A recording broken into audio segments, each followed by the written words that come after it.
Greetings. Welcome to the presentation on LGBTQIA plus survivors. Today we're going to delve into a lot of different stuff. Hopefully we'll give you a lot of really good information for you to do your job as an advocate. So let's get right into objectives. First, we're going to delve into barriers for underserved survivors. You're going to notice that a lot of these barriers are similar across, multiple different marginalized groups, right? Um, Specifically, the similarities with um, immigrant populations, plural communities, native populations, right? Um, yeah, they're generally the ones that folks kind of make that connection with, right? And then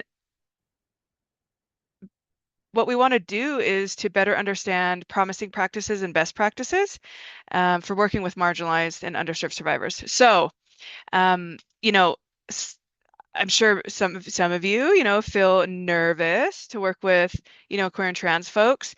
And so we're gonna, talk you through a lot of, best practices and essentially like, hey, what to do when, some of these things come up, right? Um, and then we're gonna explore language. So we're gonna go over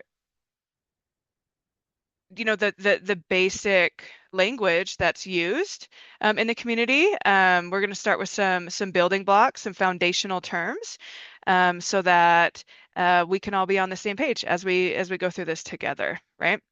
We're not going to go over like sexual orientations and these different gender identities and stuff.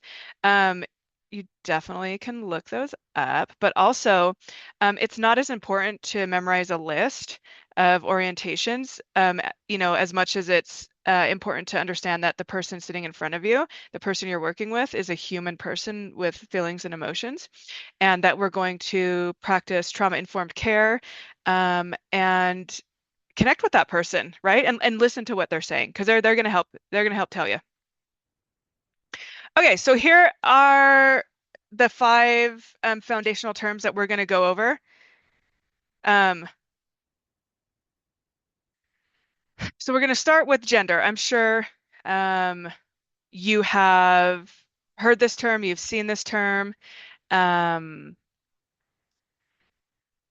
there's been a lot of discussion around this term, but essentially this is the social construct of sex, right? So this is that social aspect of sex, right? So how we do gender, how we're socialized, how gender is socialized, how we, view gender, all these different things. So remember that each community and culture has their own ways that they um,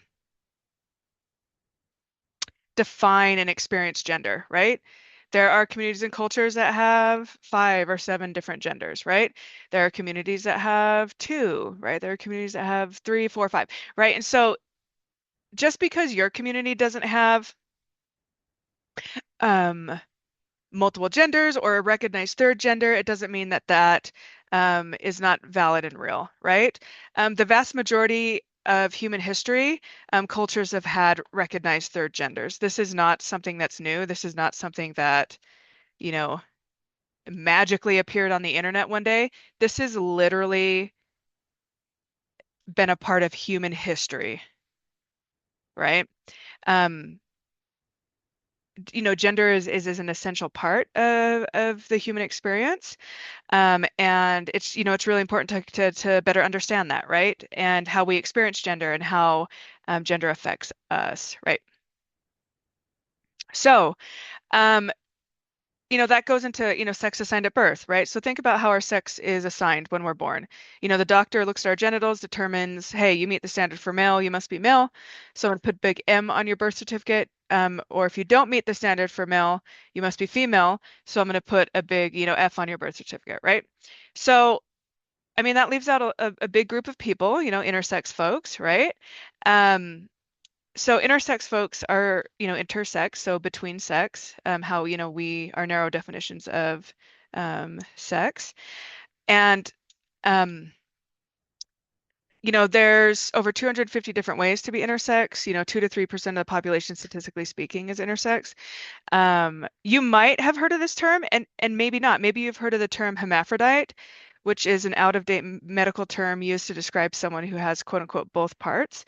But that is incredibly rare in the intersex community. So um, yeah, it's wild because most people who are intersex don't even know they're intersex.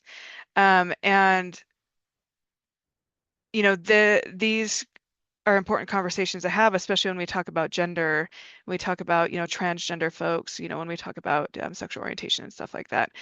Because I'm sure you've heard, someone say like, oh, it's just basic biology, when they talk about, justifying taking away the rights of transgender people or, the entire LGBTQIA plus community. But in reality, it's not basic biology. It's a flawed understanding of biology, because biology is much more complex than just male and female. It simply does not work that way, right? Um, so yeah, yeah.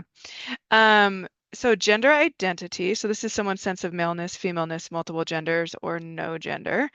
So take a second and think about, hey, do I have gender identity?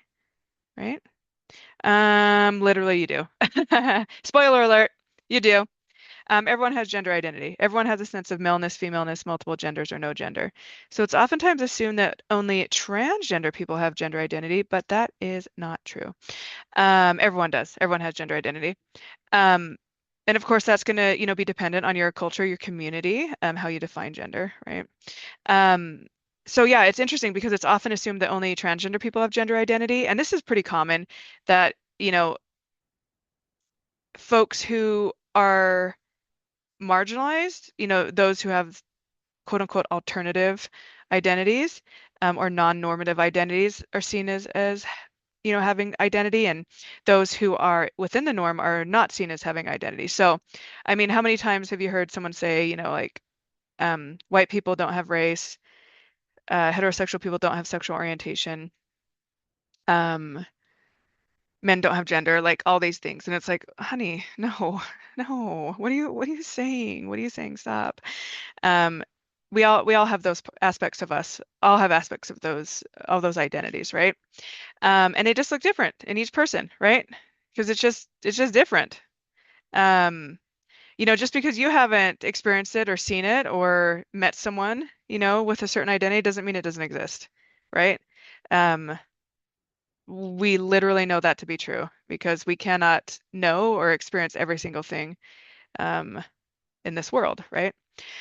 So, sexual orientation. So this is who you are attracted to, usually physically or sexually, right? So there's a number of different sexual orientations, bisexual, homosexual, pansexual, demisexual, heterosexual, right? Um, yeah, so there's just a number of different sexual orientations, right? And they're all valid and real, right? Um, One of the pieces of feedback that I oftentimes get, questions, comments, is, well, what about asexuality? How can asexuality be a sexual orientation if someone doesn't experience sexual attraction? Well, first off, asexuality is on a spectrum, so, different degrees of sexual attraction. Um, and, that could be from no sexual attraction to, folks maybe who are demisexual, who, um, require a strong emotional connection, before they experience sexual attraction, right? Um, but yeah, it's, again, each person experiences the world a little bit differently, right? And so some people might experience a sexual attraction a little bit different than you, right? I mean, think about maybe you've had a partner, in the past, or maybe a current partner, and their their level or their, desire is just different than yours. And so, there's a little bit of a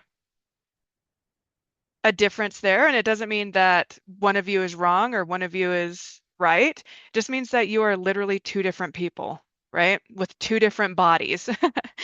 And so, yeah, yeah. And then there's romantic orientation. So this is, who you love, right? And again, folks are like, gosh, why is there two different orientations? Don't you, um, love the person that you're sexually attracted to? It's like, well, not necessarily, right? I mean, there's a couple examples. We can talk about celebrity crushes. We can also talk about like just like dating in general, right? So think about, like a celebrity crush, right? Like we've probably all had a celebrity crush. Um, when you've had that celebrity crush, were you like, gosh, I sure want to share my childhood trauma with this person that I see on my TV screen. I would love to share a bank account and go through the trials and tribulations of parenthood with them. Like, probably not. You're probably like, gosh and heck, this person is a cutie. I would love to watch everything that they're in and just, I love them, right? Great for you having that little crush. Um, but yeah, so it's not, these other, you know, relationship things, right? And like think about like dating apps and dating and stuff, or however we've dated in the past. Maybe there was a person that you're like, gosh, you are so freaking cute. I definitely want to make out with you. I want to give you a little smooch. Maybe even, have consensual sex, right? But when you talk, it just really just it hurts my soul, you know? It's like nails on a chalkboard. So you probably sexually attracted to that person, but not romantically. And maybe there's some people that you're like, God, I just love being around you. You're so wonderful. You're just a joy. I really, really like you. But then it's like the thought of, making out with them or having sex with them is like, oh, no, thank you. Right. And so, yeah, it just depends, it just depends on attraction and how we experience that. And, um, yeah, it doesn't mean, that there's something wrong with that person or anything. It just is how we experience attraction as human people, right? Um, so yeah, hopefully that makes sense. Let's move on. All right, we have a little silly thing here. We add more genders every time you complain. So it's pretty funny. I mean, gosh, imagine how many genders we would have if this were true. Gosh, we'd be in the millions by now, the billions even. All right, so intersectionality. I'm sure a bunch of you have heard of this.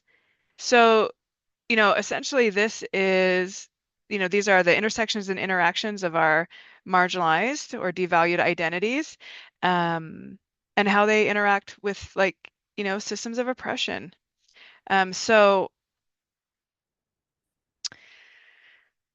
like think about how we interact with victim services, right?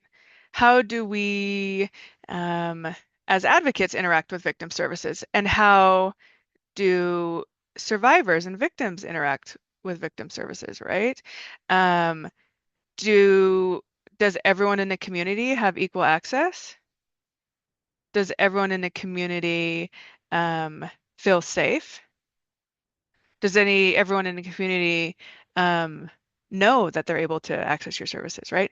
And when we have people that come in, um, think about how their real and perceived identities, their intersections of those identities, how that can greatly change the way that they do receive services, the way that people see them, right, in the organization, in when receiving any sort of services, law enforcement, criminal justice system, right? Is that a barrier? Is that a hindrance? Does it help, right? Does it make it easier, right? And of course, this is pretty clear. It should be clear that this isn't about making people feel guilty. It's about better understanding the people around you who have experienced disparities and negative outcomes and discrimination, right? It's like, okay, you've experienced that. How can I help bridge that gap and help, make sure that you receive services, right? And that you aren't discriminated against anymore, right? Or especially within, victim services, right? That's what it's about, right? It's not about, feeling censored or, whatever. It's literally about um, how can we support survivors? How can we support survivors, right? And sometimes that means having tough conversations, right? There's a lot of conversations that we probably wish we didn't have to have, but they're conversations that we do have to have. So let's have them. Let's, get that information, get that support from each other, and see how we can make the world a better place, right? Because that's what I'm doing. That's what my end goal, my goal is to make the world a better place for the people who come after me, right? Um, because I don't want them to go through the same stuff that I had to go through. Okay, let's talk about some barriers. Okay, so we're gonna talk about some nuances, right? Um, so nuances are, things that look or seem familiar to us, but they're just different enough to where we don't necessarily understand, right? So just these little changes that may make things difficult for us to process, right? So the first one I want to talk about is MSM, so men who have sex with men versus being gay. So I'm sure if you've ever read like a health department study, they will oftentimes use um, MSM as a demographic, so to break down, different behaviors and things like that. So men who have sex with men include all men who have sex with men. So gay men, bisexual men, heterosexual men who have consensual sex with other men, literally everybody, right? So where this is really important is think about, say you have a male survivor that comes in and, he was sexually assaulted. You're, working with him, and then maybe he says, "Oh, well, I have had consensual sex with men in the past, um, you know, but I'm not gay." And you're like, "Okay." Um, and instead of taking that for what he's saying and what he's meaning, you assume that, okay, well, it sounds like you're gay, you're just not out, you just don't, you haven't processed it, whatever. And so you start providing them with resources for the Pride Center, LGBTQIA plus resources and stuff like that, that you might just completely alienate them. They literally just shared with you that they're not gay, that they have had consensual sex with other men, but they're not gay. So it's not your job to help them along their sexual orientation journey, their identity, development. Your job is to support them and not make those decisions for them. And also, like, one of the biggest barriers for male survivors is after they are assaulted, especially, if it's by another man, is that they oftentimes struggle with their sexual orientation. They're like, well, does this mean I'm gay? Does this, because I've had sex with a man now? It's like, no, no. You that was not consensual. You did not consent to that. That does not change your identity. Only you have a say in that, right? And so, I mean, that can be a really difficult place for male survivors to be. And, having these conversations, and empowering that survivor to, essentially have the say in their own identity is really a really great tool, right? Um, yeah, so then different models of homosexuality. So you can look this up in the research. There's different models of homosexuality throughout the world. There's, one called the Latin model, where essentially is where we'll keep on using the same example of men, two men. Um, so say there's men who are engaging, you know, in intercourse, and in this model, the man who is on top, who is, in the more dominant role, who's penetrating, he is still seen as heterosexual because he's still adhering to the standards of masculinity, and maleness because he is still that dominant masculine role, right? But the bottom, the man who is being penetrated, he is seen as homosexual because he is not adhering to that standard, right? Um, yeah, and then we have the model that's generally used in mainstream, the United States, and that is that both men who are engaging in that act are seen as homosexual, right? And so keep that in mind because depending on who you're working with and where you stemmed from, that you might view homosexuality one way and the person you're working with might view it another way, right? And so those, when that doesn't match up, sometimes it can be um, create a little tough point, right? Because we don't want to assume, um, what the other person is feeling, thinking, believing, all that stuff. And so when we fail to realize that the world does not revolve around us and our beliefs and the culture we stemmed from, then it just makes it really hard to do victim services, right? Um, yeah, yeah, hopefully that makes sense. Okay, so next is displays of affection. So think about how we display affection for our friends, right? For our family, for our loved ones, right?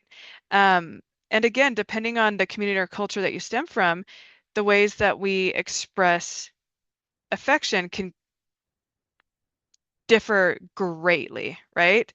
Especially for men, right? How, are men allowed to hug each other? Are they allowed to, um, comfort each other physically, right? Or is it just like an awkward pat on the back, right? So think about like that when you're working in advocacy. Say you have a male survivor that comes in and, he's coming in, he's almost there. You're just like looking out the window waiting for him. And you see him and another man maybe hug. They hold the hug for an extended period of time.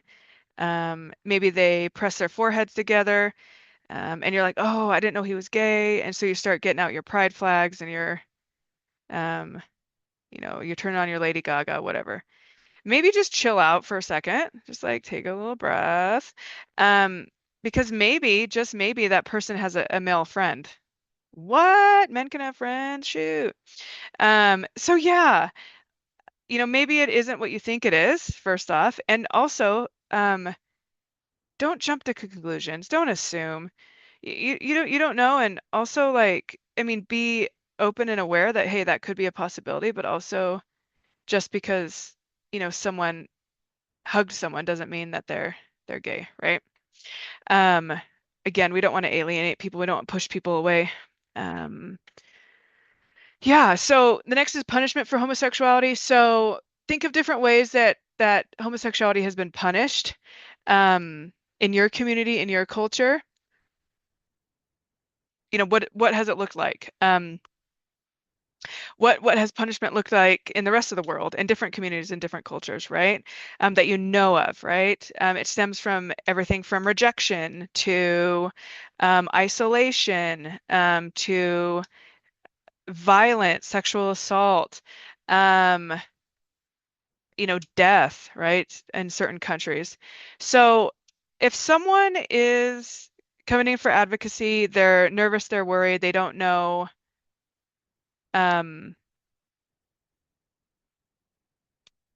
you know, what's going on. They don't know what to talk about. Maybe they're nervous, they're looking around, they're bouncing around a lot, when they're talking. Don't assume that they're lying or they're trying to like trick you or something. You know, Keep in mind that this person was traumatized. Of course, things are going to be a little bit scary, right? And then on top of that, if they were victimized by someone of the same sex or same gender, that that could be even more devastating and scary for them, right? We don't know what potential punishments or anything might, come down the line for this person because of what happened to them, right? Um, and yeah, again, like the way that you view homosexuality, the way that maybe it was treated in your community culture family is different than the way um, it was treated in the person you're working with. So, um, yeah, that can be a disconnect. So you never want to assume that survivors are lying because they're acting weird.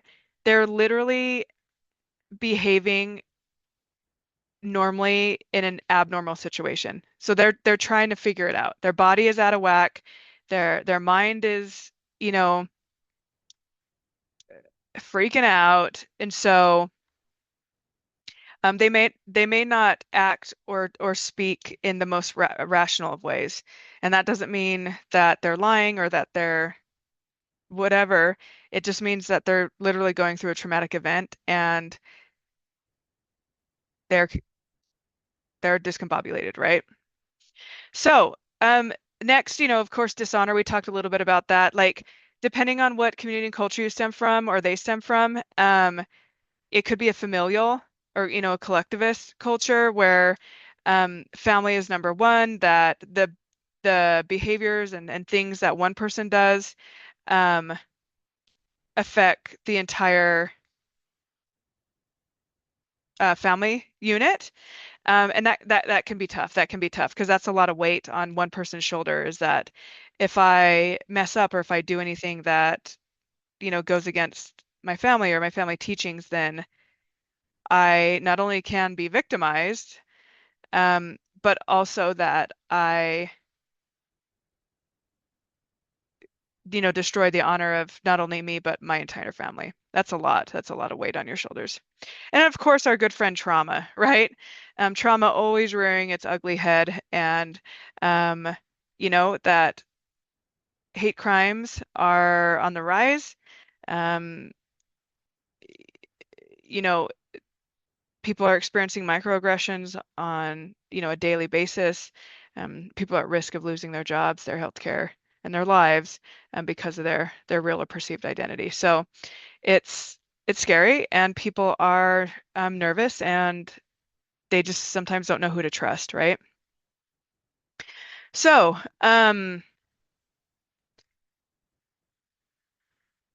okay, so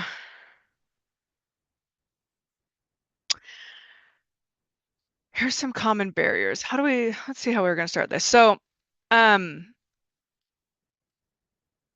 think to yourself, what does it mean to be outed, right? I'm sure you've heard that term before, but what does it actually mean to be outed, right? When someone outs you. So, most of you probably said, having your identity disclosed without your consent. And that would be pretty spot on. Essentially that, someone shares something about you that um,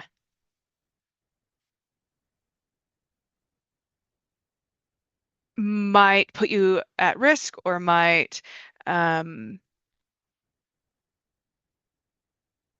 put you in the limelight, that, something that might not be accepted or, something that people don't understand, right?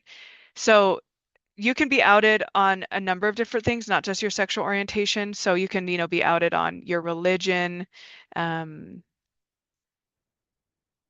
country of origin, um, you know, primary language, relationships, family, friends, stuff like that. Even your profession. Like, think about some people who might work in professions that go against the norms and mores of your gender or culture or something, and how that could, be something that people don't love, right? But being outed can lead to things like losing your job, losing, friends, family, support, housing, right? So it's a pretty big deal. And, it's 2025. We're supposed to have like flying cars and, food replicators and things are supposed to be great. But what we have is a lot of homophobia, a lot of transphobia, and a lot of division, and it's really, really quite scary that you know people can literally lose their lives or their jobs or their housing, if someone finds out that they are LGBTQ, and so that's kind of scary. Hate or bias. So every time a LGBTQIA plus person is sexually assaulted, we have to take into account that it was hate or biased, hate motivated or bias based. And yeah, that's wild that, we have to do that because um that anger and aggression that um oh, that went really quick. I apologize for that. um, Anger and aggression that people feel and that the need to attack LGBTQIA folks is again on the rise. It's really, really scary. Okay, so having people's experience minimized. So I do see this as also with like people who've experienced hate crimes, and it's like, oh no, it wasn't a hate crime. They just whatever. Absolutely not. Don't minimize someone's experience. Um, the thing is that when you're providing resources, it's important to know if it's a hate or bias-based crime because you might have to provide additional resources, right? Um, I know it might be hard to find some of these resources, but that doesn't mean that we shouldn't look or try and reach out, right? So yeah, I mean, a big part of that is having to educate service providers. Um, you know, think about being sexually assaulted and then literally having to educate and teach the person you're going to for services how to serve you. Like, that sucks. That sucks. That is emotionally draining. It's difficult because not only do you have to identify what they can't do or what the problem is, but also like that puts you at risk, puts you on the line.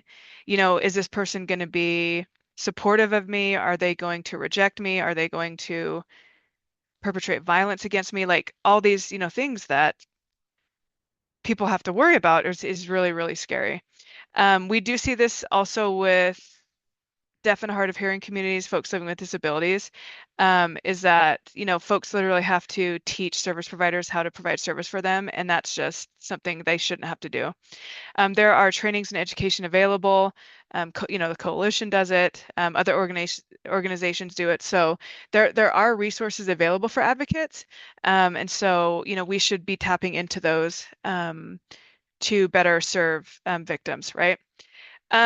Next is curiosity over facts. Like you shouldn't be asking inappropriate questions to victims and survivors, especially when we talk about LGBTQIA plus folks. There are so many questions that people think that's okay to ask, like, how do, you have sex? Like, how do lesbians have sex? Or, um, you know, what genitals do you have? Are you fully transitioned?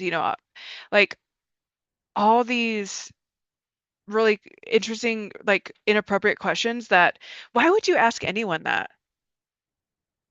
Especially someone who's experienced sexual assault. Like, why would you ask that to someone?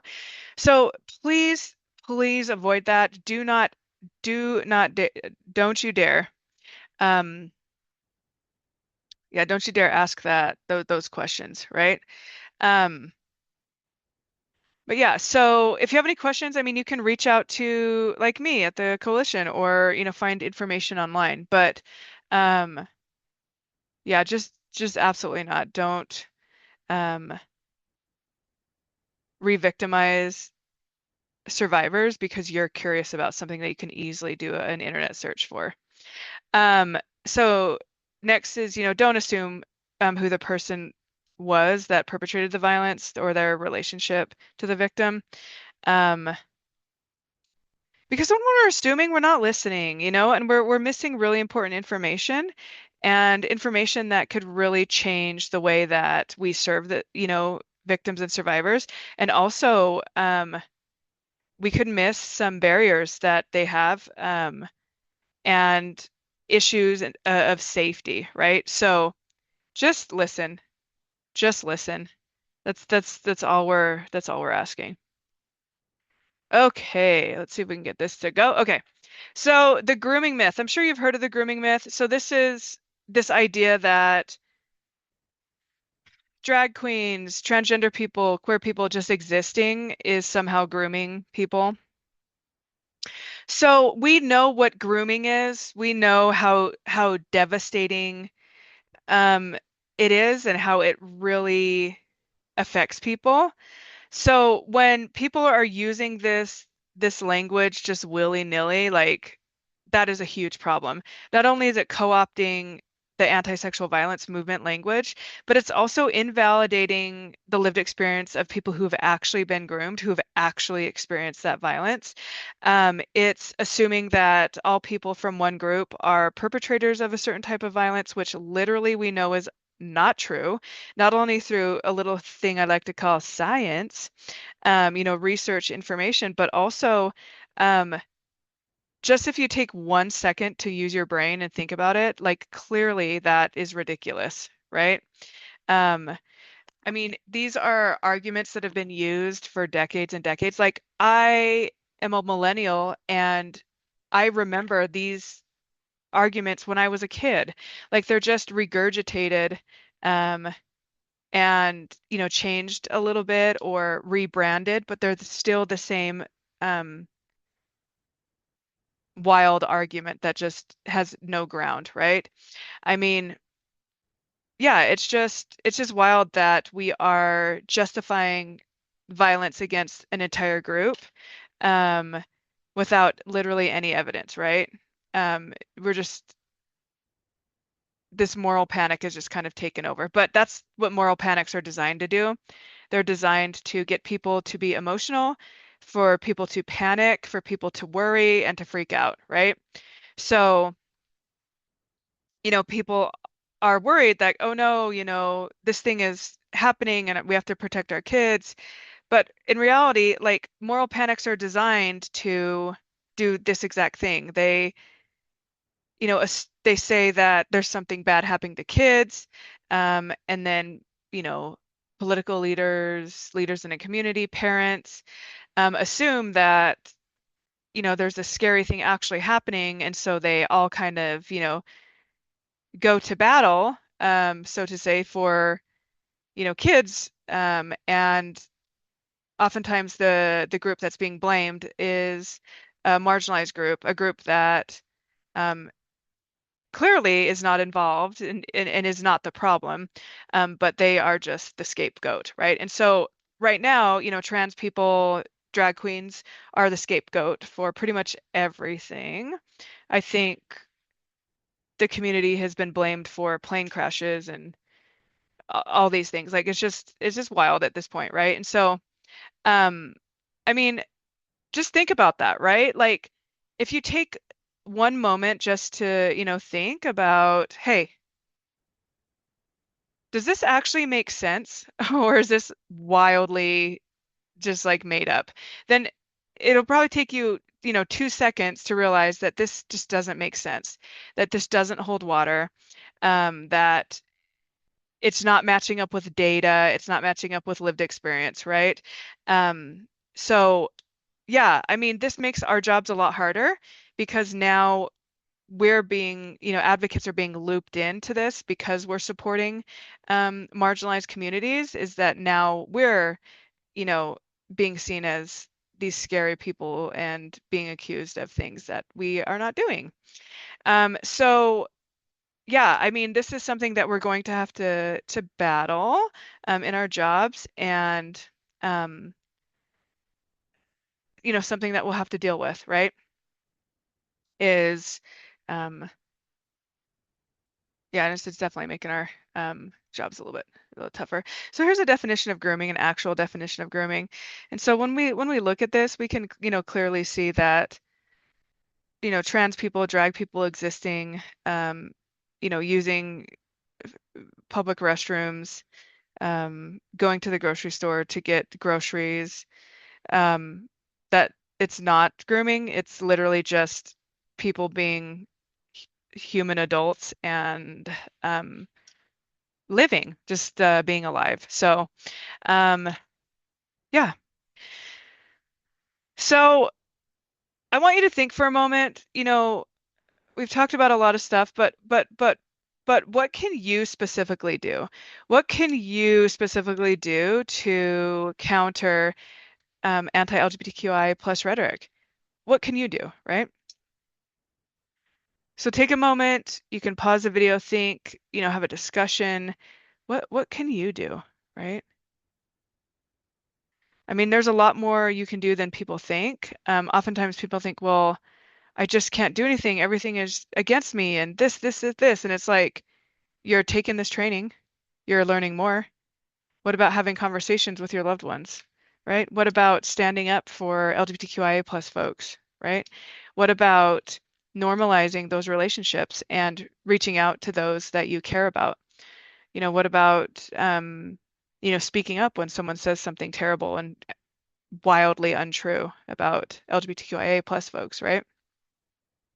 There's so many things that we can do, even though like this is the an issue right now is that we feel helpless, but we're actually not helpless. We're not helpless. We have options, we have the power to really change it, and what we have to do is do it, right? And that can be tough because we feel nervous, we feel like we're gonna make it worse, we feel like we don't know what to do, or we feel like maybe we'll be targeted. And the reality is that we've got to, stand up for what's right, right? Stand up for what's right and protect those who are being targeted. Okay, so now we're going to talk about the big four. I mean, that's what I like to call it. So we have heteronormativity, cisnormativity, homophobia, and transphobia. And so heteronormativity is really interesting. I mean, it's this idea that everyone is heterosexual and that those who are not heterosexual are less than or inferior, right? So, I mean, think about examples of this. Think about in media. I mean, marriage equality is a big one, right? Is that we didn't get marriage equality until, like a decade ago, in the United States. And think about, that it's at risk right now. That even now that those relationships are seen as invalid, they're seen as less than, they're seen as inferior, right? Um, so yeah, that's definitely going to affect people. That's definitely going to um, make it harder for people to interact with services. They might feel like service providers won't accept them, won't see them as valid, won't let, their partner be involved in the process, um, assuming that the partner's a problem, all these different things, right? So we see like denial of services. We see blaming victims, based off of heteronormativity. Well, why can't you be this or why can't you this? And it's like, oh, that is not the way to do advocacy. Nope, nope, nope. Um, so so yeah, this this picture, um, is I think it's a I kind of love this picture. It's an example of when people will say things like, oh, in my experience to like a lesbian couple, like, oh, so which one of you is the man, right? And fun fact, the whole point of a lesbian relationship is that there's no men. But more importantly is that what they're saying, what they're asking is not actually who's the man, because clearly that's not a thing. But what they're asking is, hey, your relationship is similar to mine, but different enough to where I don't understand how you navigate gender roles and gender norms without having those things automatically assigned to you based off of your identity. So can you explain to me how you navigate relationship roles, gender roles, norms, tasks, and so on, without having to rely on, uh, gender norms, gender roles, right? Um, and, fun fact, LGBTQIA plus relationships are more egalitarian, um, because what we do is it's called talking to each other.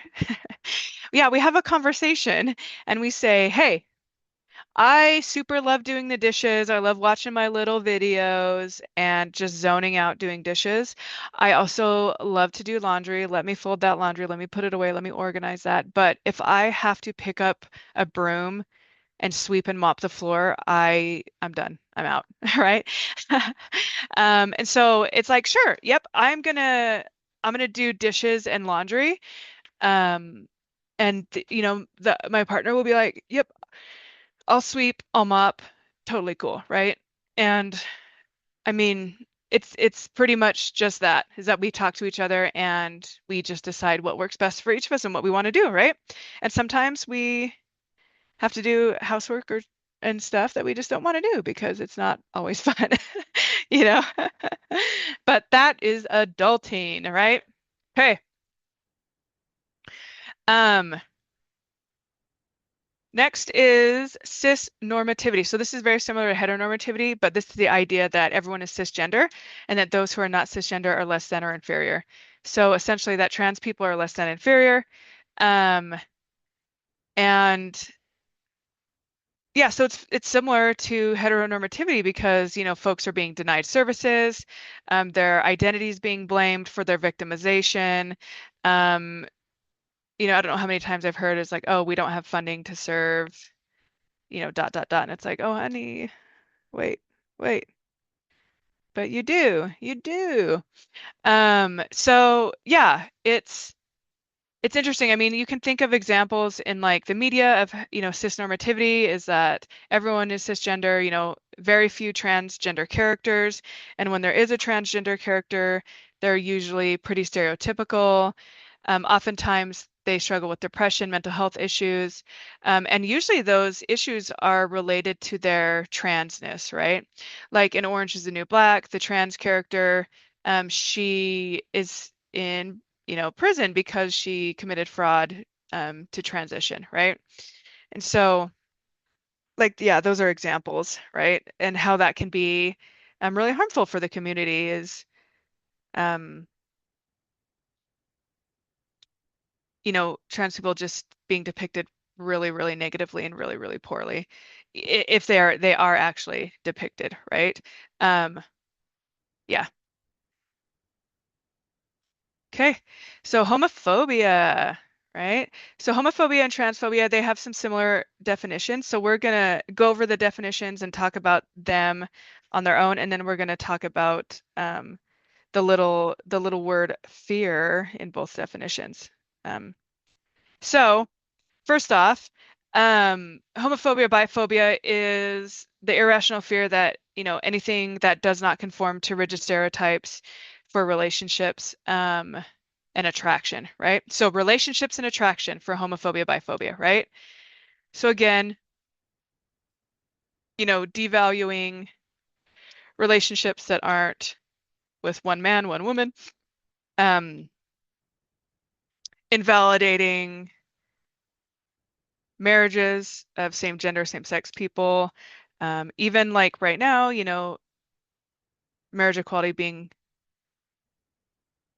kind of under attack, like that's really scary, um, because we're going to lose our rights again. And, you know, I mean, the majority of my life and my adult life, is I've not had the right to marry. And so that, yeah, that's really kind of terrifying, right? Because, in victim services, like this is complete denials of services. This is, um, just disallowing people from receiving care, removing people from, organization or services, and that's pretty devastating, right? For anyone who has been sexually assaulted and is asked to leave or not participate or denied simply because of their um, real or perceived identity, right?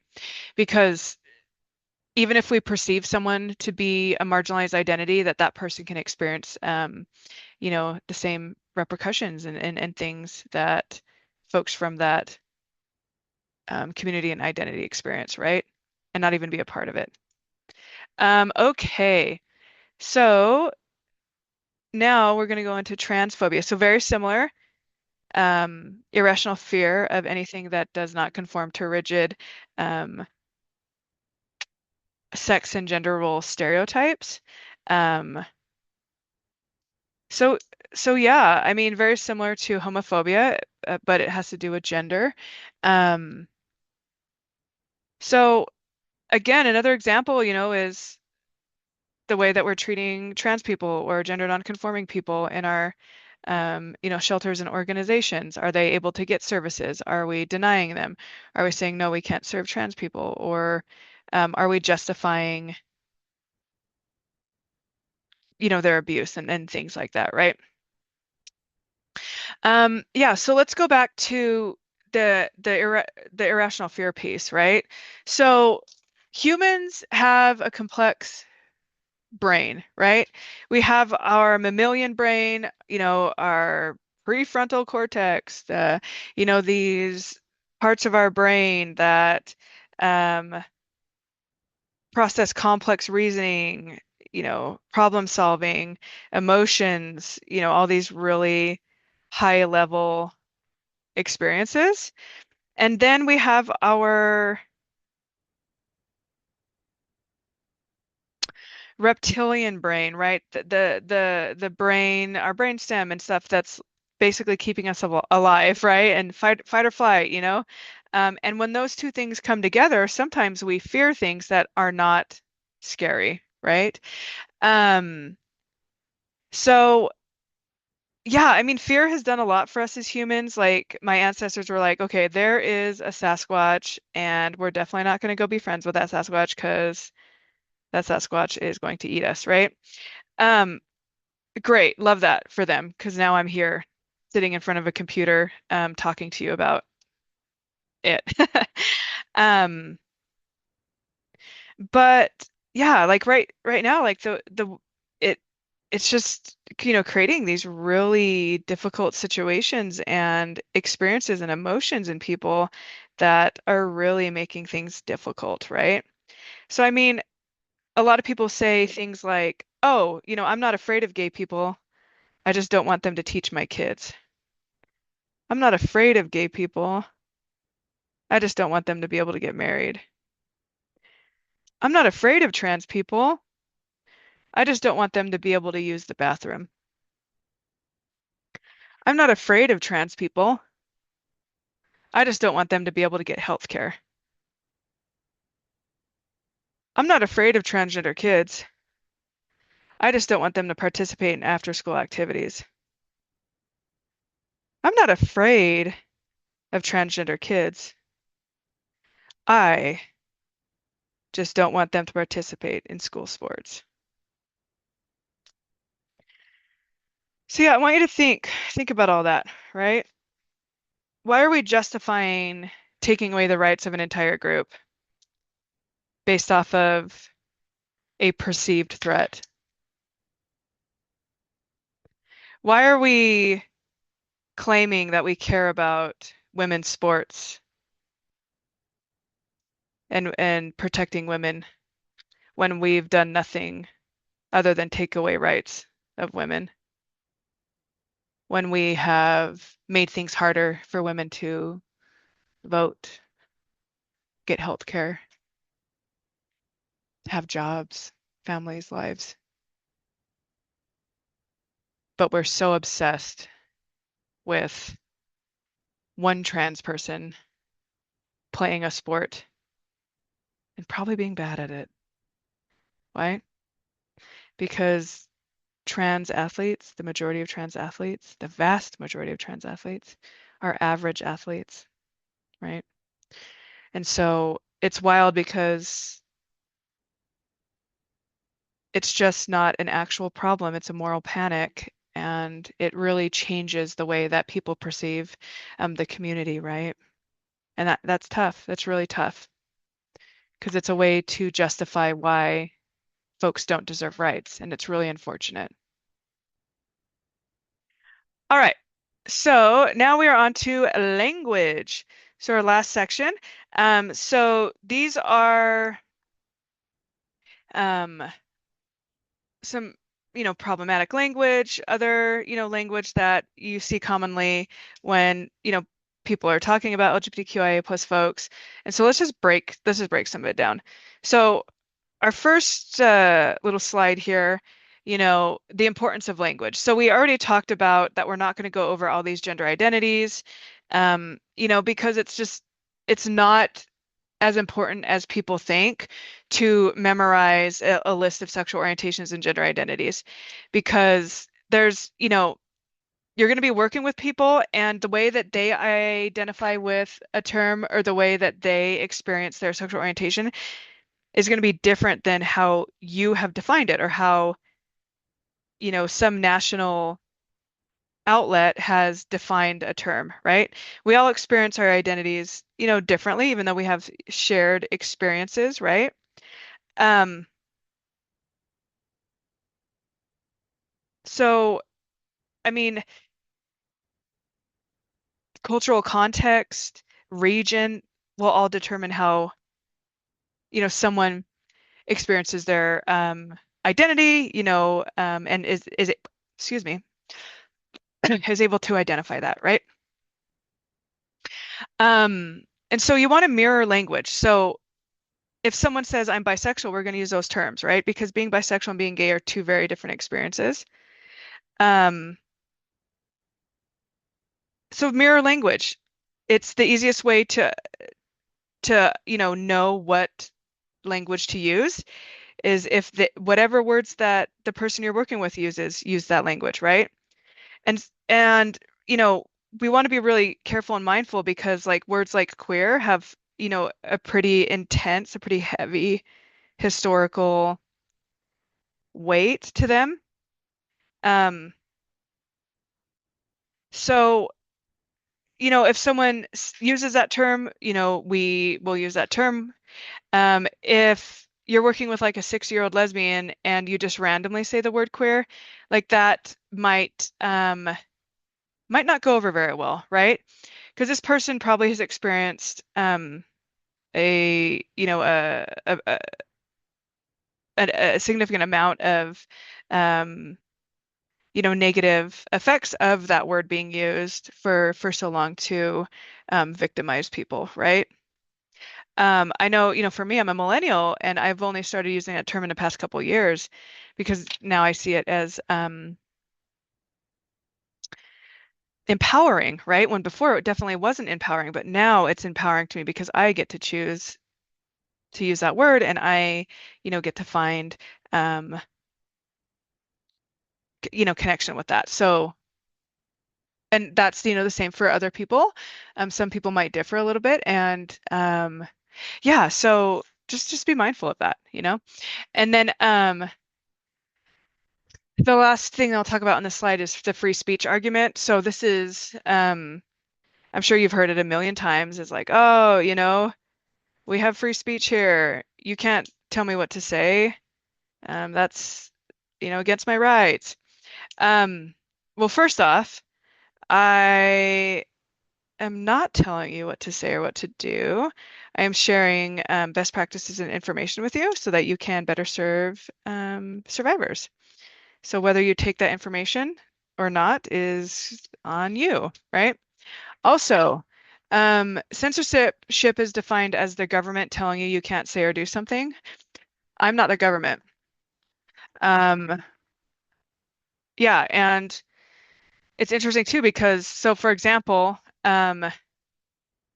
if you walk into a room and you start spouting like hate speech, slurs, all that, and someone else in the room says, "Hey, I don't like that. Can you stop saying that?"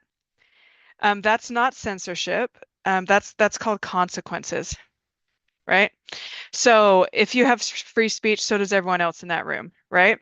Um, and yeah, I mean, the thing is that in advocacy, what we want to do is we want to provide resources, education, information for everyone, right? We want to create the most inclusive space that we can. Because I want you to think about it in terms of including, inclusion and inviting everyone to the conversation, using language to invite everyone to the table, as opposed to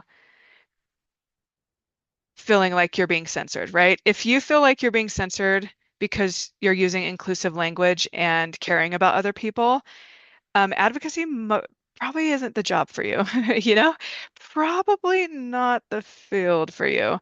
Empathy, um, and being able to connect with other people is really, really important, right? That's literally what we do, on a daily basis, right?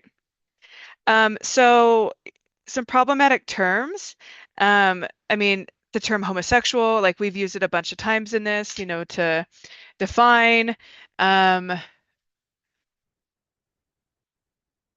concepts, to quote, uh, studies, things like that, right?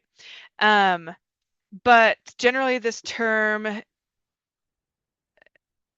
is oftentimes seen as problematic in the way that, it's overly sexualized, it pathologizes people.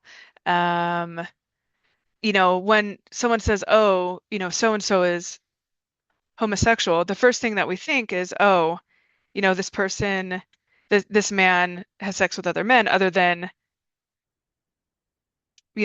all these different aspects of this person's life, right?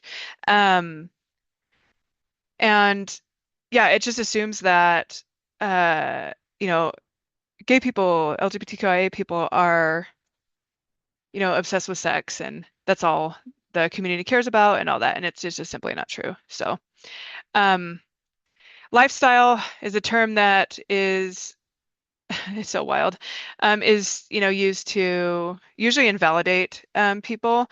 It's assuming that people do things a certain way depending on their identity. So like the gay lifestyle, right? Like, I mean, I guess I live the gay lifestyle.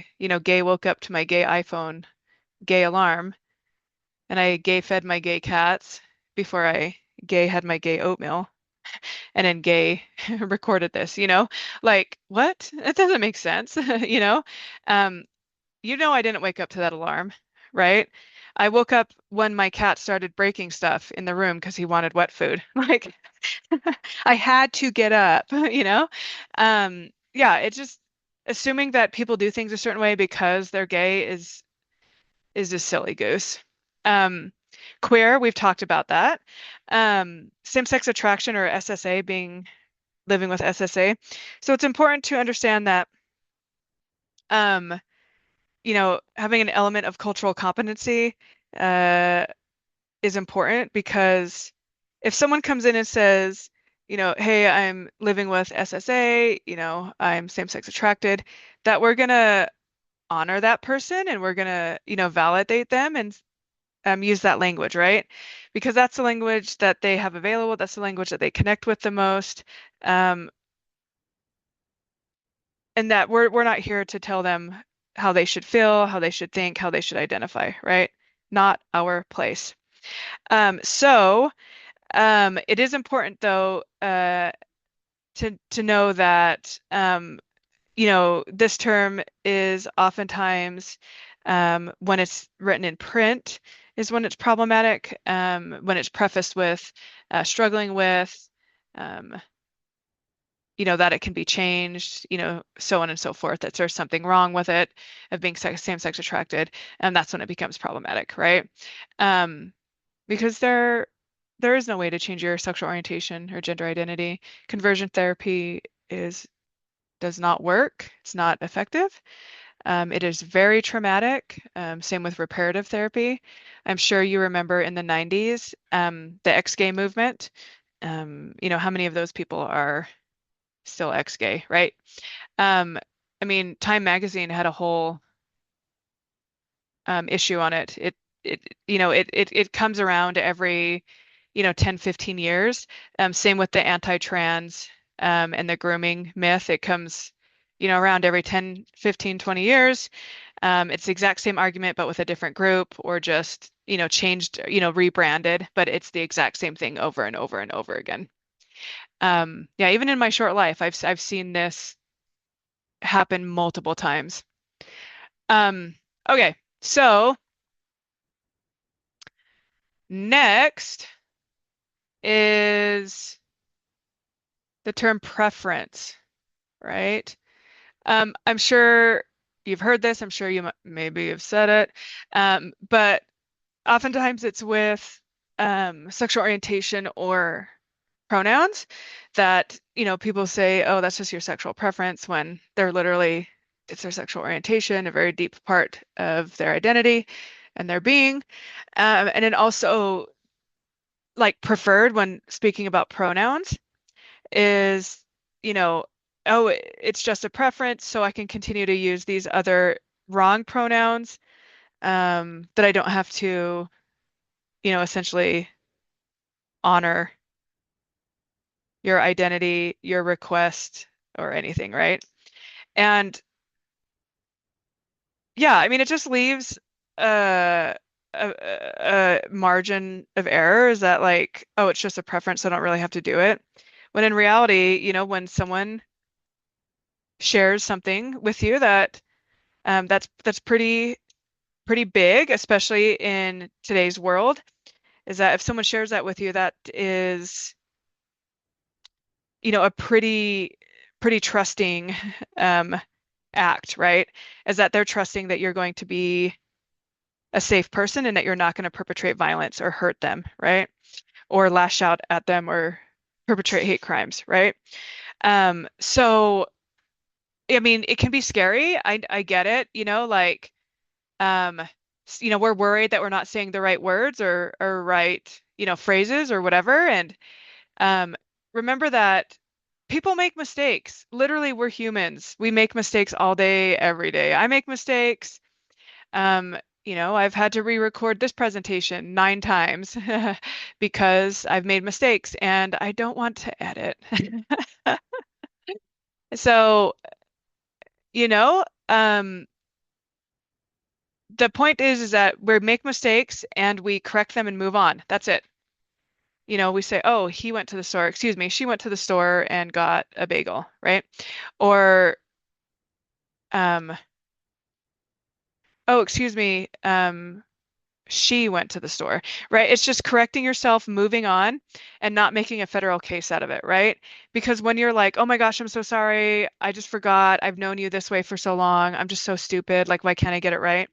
You've now made it about you, and you're the victim, and it's really, really uncomfortable for the person who you just misgendered. Mistakes happen, right? They happen. They will continue to happen. But please correct yourself and move on, right? Um, don't make it a huge, huge deal, right? Most people will understand. I mean, mistakes happen and, just correct yourself and move on.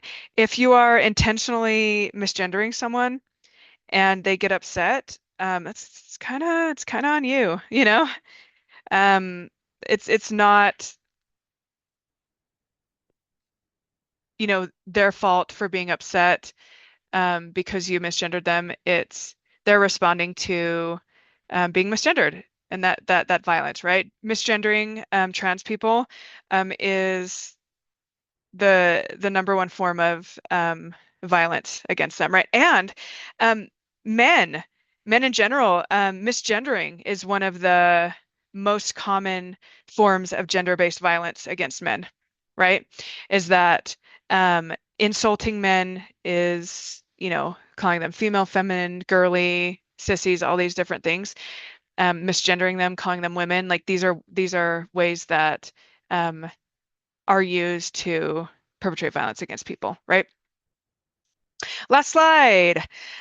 So here's some problematic terms that are used towards transgender folks. Um, So the first one here, um, transgendered. So with an ED, so like something happened to that person and they became transgender, like an action. I went to Planet Fitness and came back transgendered. Yeah, it doesn't work that way. So remember, transgender people are in fact people. So people first language, a person is a transgender person, a person who is transgender. Um, the next one, transgenders. Again, transgender people are in fact people. They're not objects. So people first language, a person who's transgender, a transgender person. And remember, I don't know if you know this, but transgender people actually have names. Yep. It's true. It's true. Fun fact. Fun fact. So you can call them by their name. What? Look at all those options that we have. So many, so many.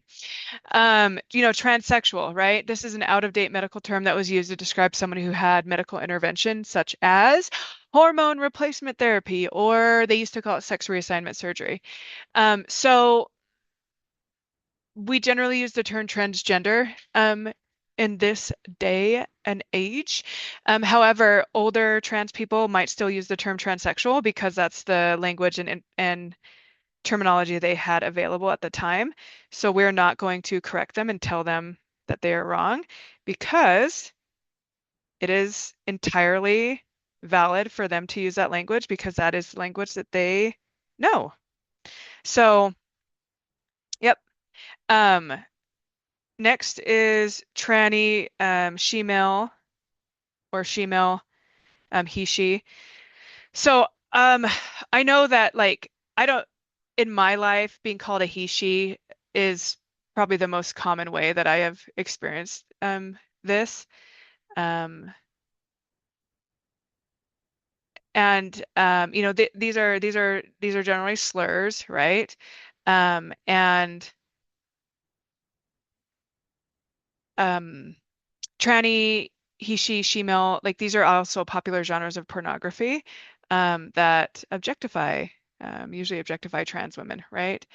So it's really interesting that we can objectify trans people, but we draw the line at giving people rights and caring about other people. So yeah, that has always baffled me. Um, and then lastly is transvestite. So I mean, this term has meant um, a heterosexual man who dresses up in women's clothing. Maybe sometimes people define it as for sexual gratification. Um, it's also been defined as a man dressing up in women's clothing in general. Um, it's been defined that people have used it, people who are drag queens, been called transvestites because they're men dressing up in women's clothing or wearing quote unquote wrong gender clothes.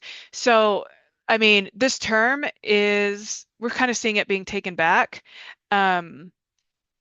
where you'll see some drag queens call themselves transvestites. If you go to different countries, sometimes the term transvestite is very similar to the term transgender. So, I mean, even the term tranny is starting to go on a little journey of, very similar, being reclaimed. And so, we'll see where that goes, but just keep that in mind. That's why I tell you, I advise like um, mirror language, right? Because that's the easiest way for you to use the most appropriate language. Also, you can ask, right? You can ask a question and say, hey,